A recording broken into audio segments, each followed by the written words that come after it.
Okay, so this is going to be a more elaborate video today. We are going to be making a really simple indicator that you can use in Confluence with other indicators that we've made. But I don't recommend using this one. I don't like it. I don't think it actually adds any value or provides any indication as to what's going to happen. This is going to be fair value gaps.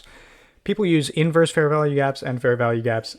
They are equally ineffective, according to my research, but you guys might be able to find something that I haven't been able to see if you know how to code it yourself. So that's what we're going to be doing, and we're also going to be doing a test to explore whether or not somebody made a credible claim, and I'll elaborate on that a bit later. So we start out the same way we always do. We first load in the data from some other projects. We have the functions to do it already. Let's take a look at this. Great. And load in the data.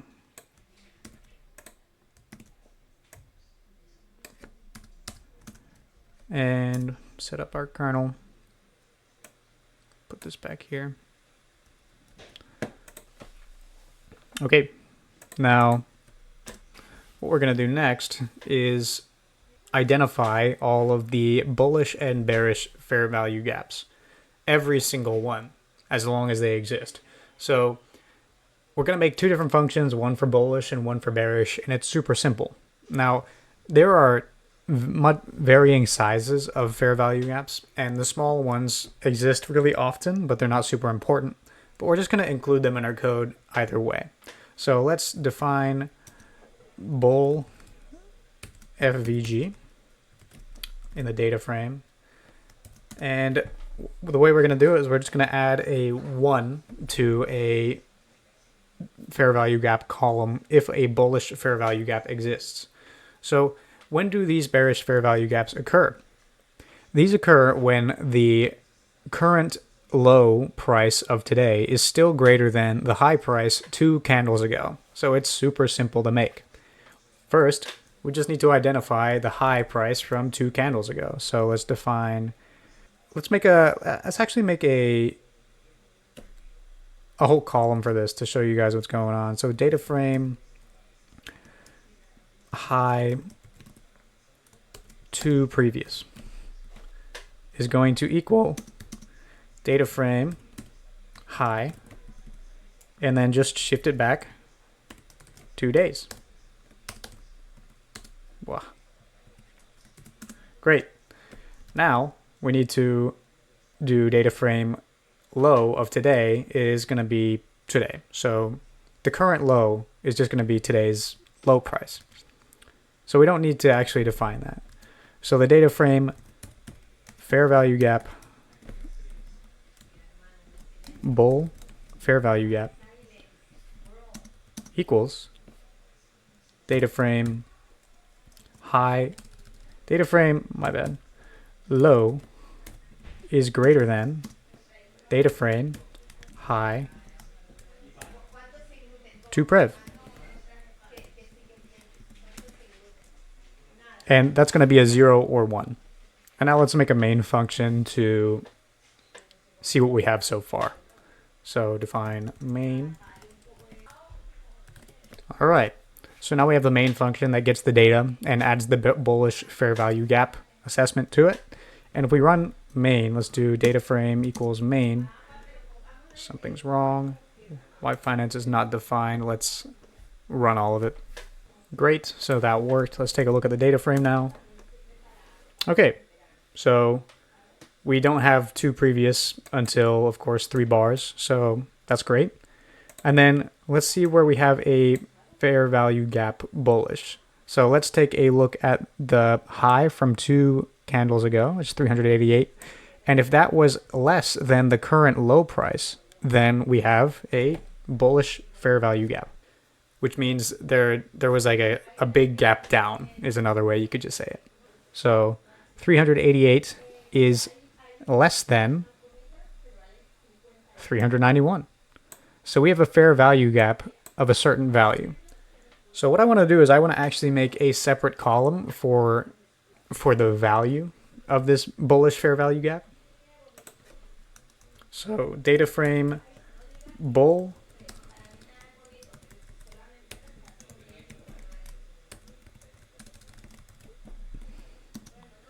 equals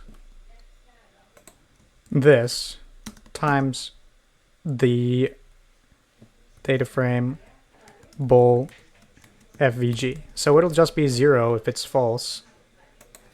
Otherwise, it will be the value of that difference. So let's make this as type int.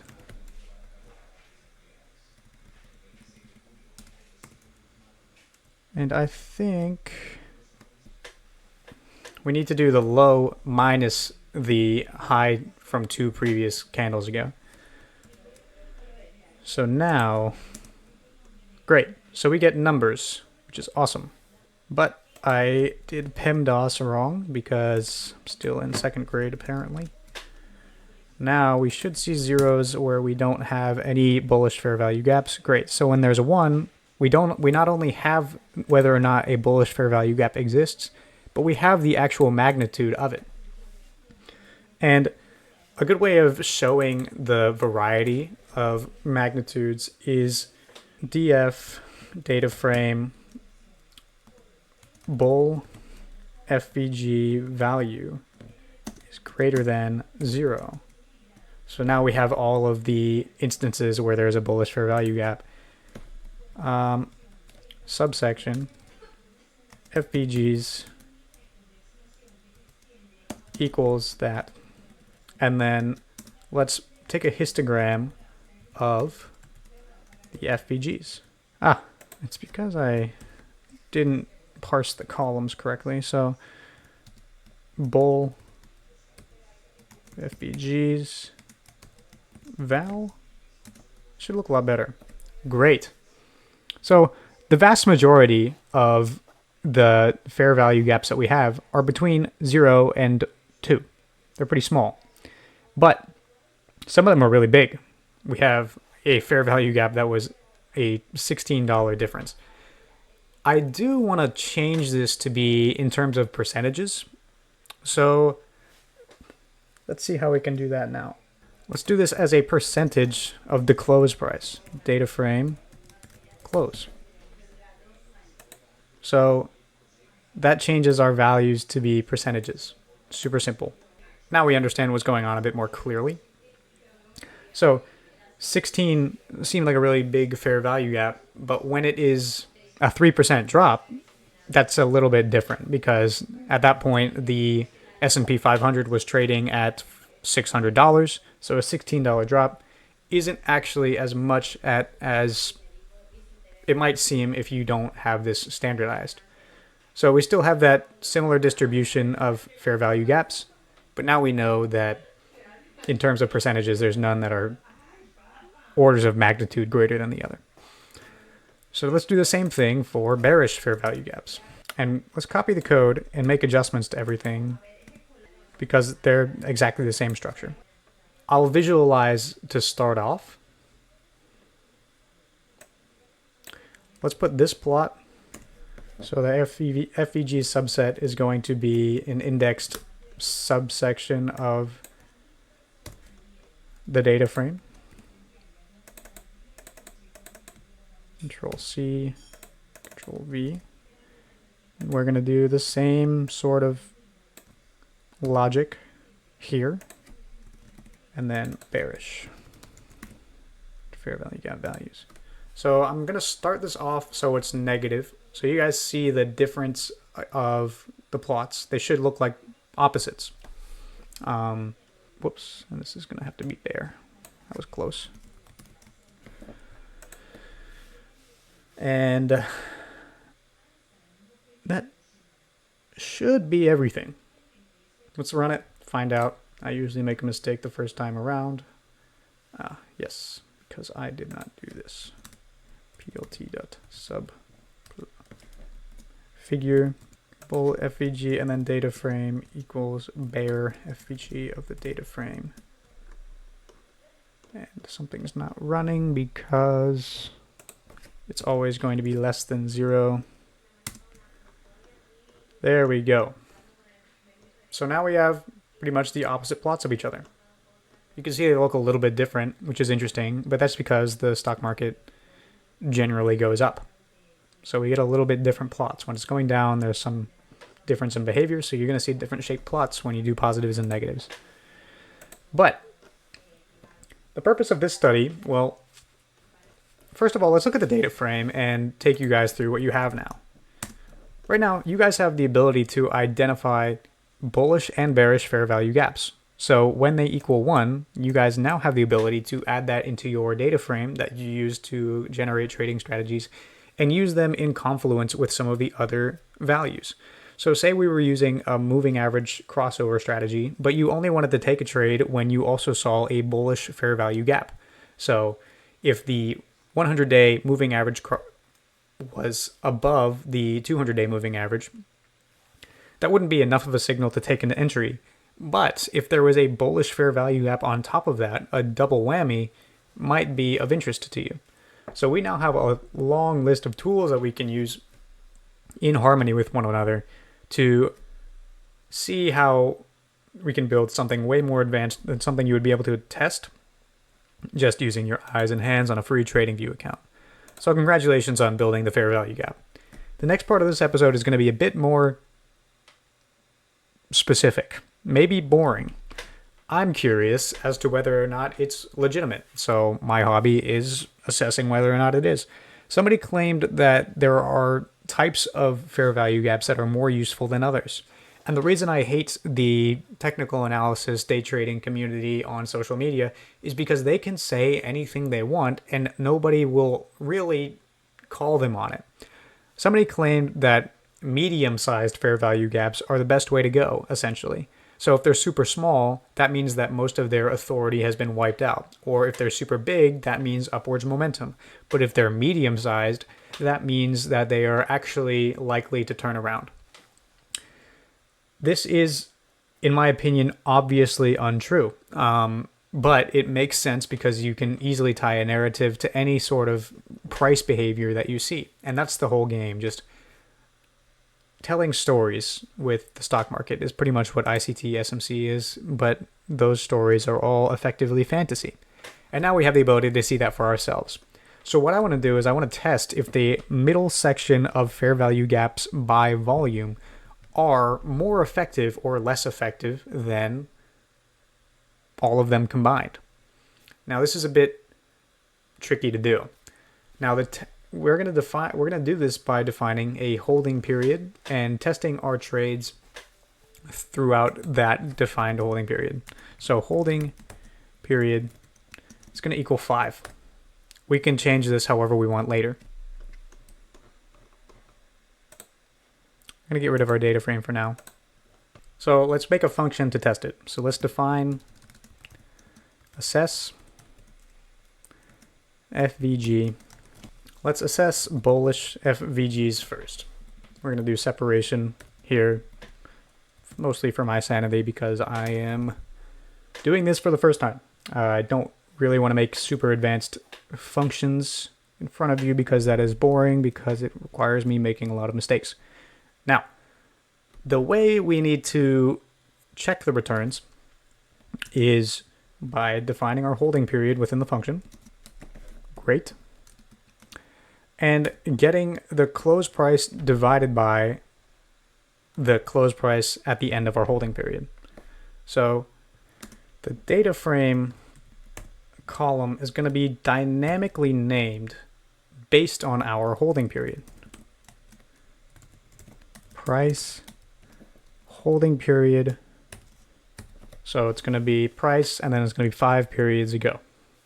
Is going to equal data frame close dot shift, and then just shift it back. Holding period. Great. Now, it needs to be the negative holding period because we are actually looking into the future. So we want to see backwards shift of the holding period. So 5 days forwards. If we shift it with a positive value, it goes backwards because of how the data frame is loaded in. So now we know what the price is going to be once we have our signal defined. So we're going to do the same thing we did. So fair value gaps subset is going to equal this. Okay. And on top of that, we can actually get 5-day holding periods of the entire data frame and then just take a subset of the data frame where we have our fair value gaps. So just do divided by data frame, close. Perfect. So 5-day holding period turns. So we have a whole column for it before we even take this subset. So now we can do return fair value gap subset of, that's it, bull FVG value dot mean. And we'll get the average returns of our 5-day holding period after a fair value gap. So assess bullish fair value gaps.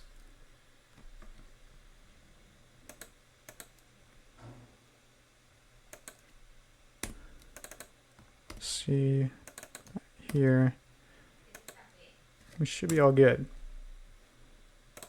Let's run the whole thing and data frame. Try it again. Okay, so your average returns are 0.006 len of the fair value gap subset. So there's 255 trades. So now we know how to get the average returns of the fair value gaps. We're going to do the same thing here for the bearish fair value gaps.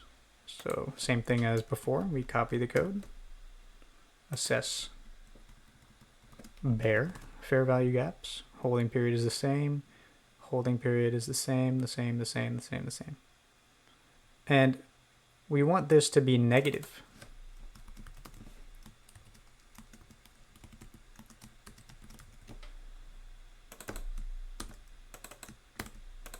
That's all we have to change. We just need to change two values here, bearish fair value gap and bearish fair value gap. But the logic is exactly the same. Of course, we have not switched the, the greater than or equals to sign again. Let's make this a print statement. So x print average f equals average returns and make it bear FVG val.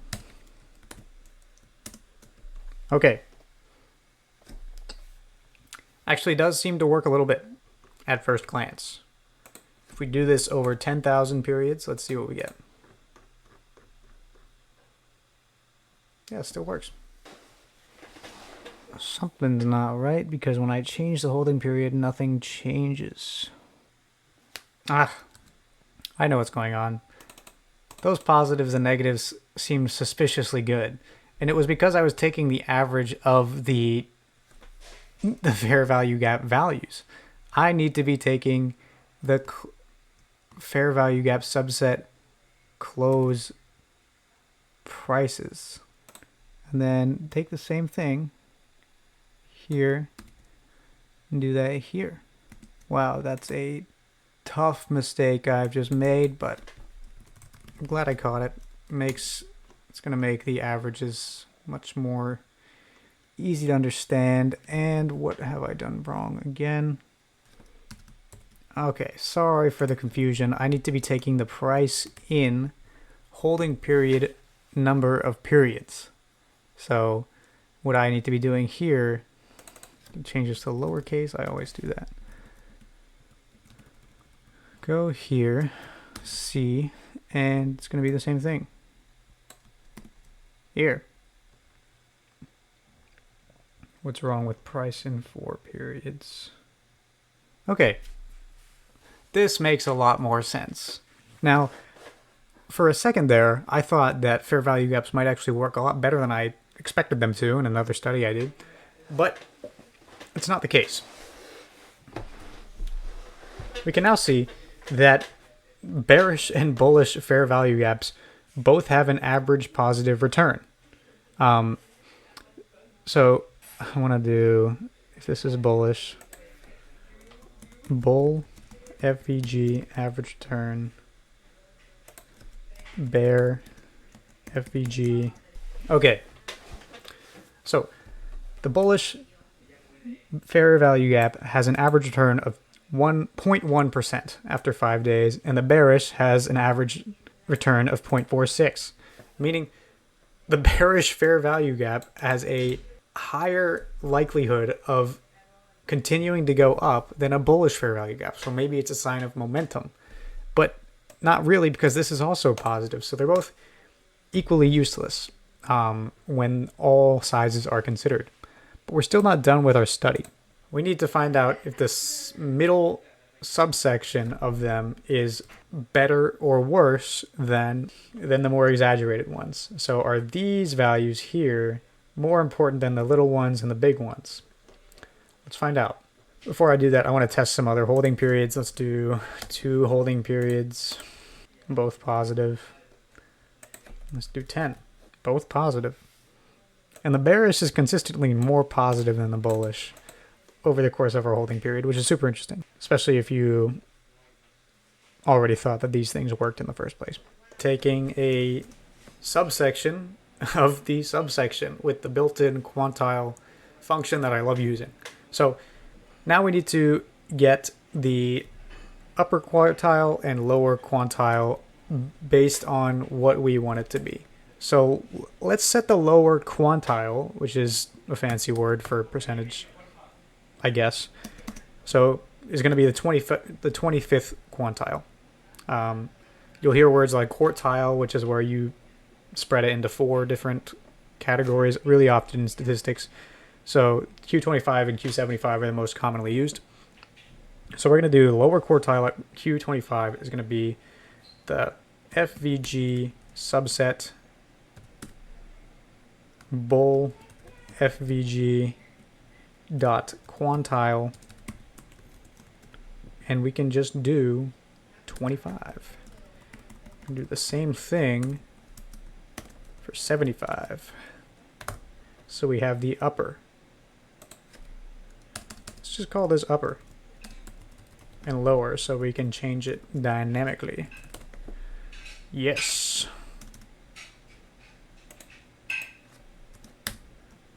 Define quantiles. And we're going to take another subsection. FVG medium val equals the FVG subset FVG subset indexed based on the size of the bullish fair value gap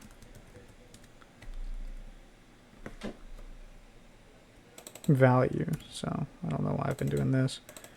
V, whoa. C, V, V, V. Excellent. Is greater than or equal to Q25 or lower. And so we can do this in Python where we want to add multiple rules, and is less than or equal to upper. Okay. So, and then I want to print out more statements. Print out.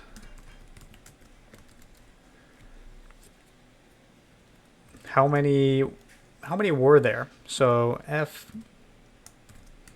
len of the fair value gap medium val, medium sized FVGs. And then I want to also get these values, or this value, for the bullish fair value gap. So we need to do FVG medium val, Control C, Control V, returns in medium, bull, fair value gap, holding period, average returns. It's going to be the rounded value, the fair value gap, medium value. That's a long line of code. So if you understand this, if you've been following along, congratulations. My mind goes on long tangents, and if you are with me, you are a real one. Thank you for sticking around for this test. And I'm going to add the same exact stuff here to the bearish fair value gap as well. Bop, bop. There we go. Percentile should all be in the interval 0 to 1, of course. So we got to make this 0.25. That makes sense. 0.75, 0.25, 0.75. Run the whole thing. Still an issue here. So I had to change the way we subset the rules. So when we're doing multiple rules, I need to wrap them in parentheses. So subsetting it became a little bit complicated. It is in the code attached to this video if you're interested in following along that way. So when we run this, we should get rid of that error. Awesome. Okay. Now, we have tested formally whether or not this works better. We can do all sorts of holding periods. Let's do 5. 5 is a good holding period. We can do hourly, minutely, it doesn't matter. We're looking at daily for today, and you can see that when the bullish fair value gap on average returns 0.11%, which is nothing, the medium-sized ones on average are less effective. Interesting. They're not more effective, they're less effective on average. So the middle two quartiles are less indicative of upwards momentum than the extreme small or large values. So these ones don't make a bigger impact than any others. Now, these actually are more negative, but they are still positive when we take the medium-sized ones. So maybe, those medium-sized bearish fair value gaps are more important than the bullish ones. But I can conclude pretty safely that this guy had no idea what he was talking about when he said it, and he was just sort of making up a story to provide content to people who don't know otherwise or are incapable of testing for themselves.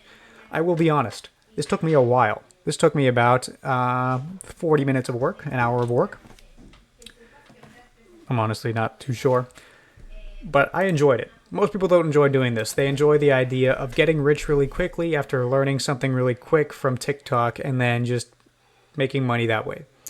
It's not how this game works. This is way more complex than that. So if you stuck around this long and you're listening to me hear this, just leave a comment and say, I heard you say all that. That would be super great, so I know that one person did it at least.